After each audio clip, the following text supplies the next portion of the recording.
जो भगवान नंदी के कानों में कुछ लेकर आते हैं, बोले हो कभी? सीधे बोल देते हो क्या जाकर? नंदी के कानों में कहने का भी एक तरीका है। आप लोगों को मालूम होगा वो तरीका? नहीं मालूम? बेलपत्री की जो डंडी रहती है ना, बीच का जो भाग है, ध्यान दिए ना जरा सा, ये बीच की जो डंडी है, फिर से देखिए, बेलपत्री के 2 पत्ते और उसके पास में जो बीच की जो डंडी का भाग है, दिख रहा है आप लोगों को?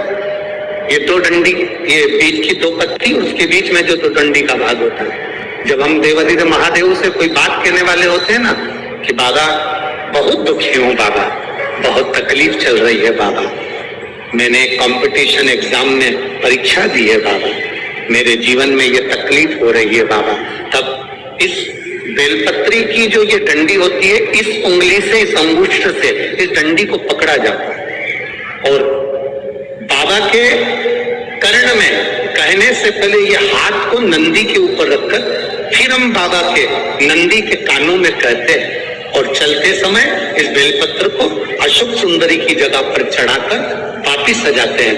देवाधिदेव महादेव को पार्वती की बात मानना ही पड़ती है और वो कहना ही। ये बेलपत्र की महत्व, ये जितना फल एक बेलपत्र की पत्ती में उतना की उतना फल हम आपसे फिर कहेंगे। कभी मौका मिल जाए जिंदगी में, कभी तुम्हारे जीवन में अगर मौका मिले और कहीं बेलपत्री का वृक्ष मिल जाए जिसकी छांव तुम्हारे ऊपर पड़ रही हो, तुम्हारे ऊपर अगर बेलपत्री की छांव पड़ रही हो, उसके नीचे बैठकर कभी मौका मिले एक बेलपत्री का पत्ता मात्र रखकर आप शिव जी का नाम लेकर जल भी अगर समर्पित कर रहे हो ना, तो वो 12 ज्योतिर्लिंग को जल चढ़ाने के बराबर फल प्रदान कर।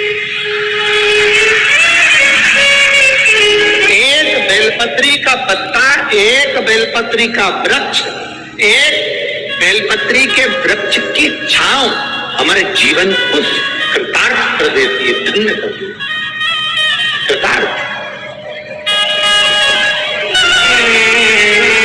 एक पत्र आया है, देखिए, शंकर को जल चढ़ाने के बाद थोड़ा सा बचा हुआ जल, नंदी का एक पांव जो नंदी शिव जी के सामने होता है, उसका एक पांव उठा हुआ होता है, उस पांव के पास में जल समर्पित करने के बाद नंदी के सीधे कान में अपने नेत्र बंद कर भगवान नंदीश्वर के कानों में सुयशा का नाम लेकर जो अपनी कामना धीरे से नंदी के कान में कहकर आ जाता है, 3 से 3.5 महीने में उसकी कामना पूर्ण हो जाती है। सुयशा का नाम लेकर नंदीश्वर उसको शिव को समर्पित कर दे।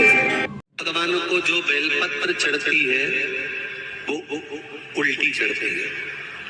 सब लोग ऐसे ही चढ़ाते हो ना? अरे बोलो तो जम के, मतलब ये जो चिकना छाना सा भाग है, ये शिवलिंग की ओर होता है, ठीक है?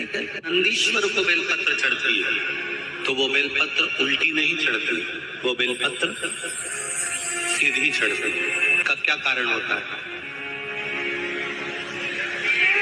आसन के ऊपर कोई बैठ रहा है तो आसन उल्टा बिछाओगे कि सीधा बिछाओगे? बोलो बोलो जम के, सीधा बिछाओगे ना? तो नंदी पर हम जब बेलपत्र चढ़ाते हैं तो बेलपत्र उल्टी नहीं चढ़ाना, नंदी पर जब हम बेलपत्र चढ़ाते हैं तो सीधी चढ़ाते हैं। उसका कारण क्या है कि नंदी पर भगवान शंकर आसन लगाकर बैठते हैं तो हमारी बेलपत्री का सुख उनको प्राप्त हो।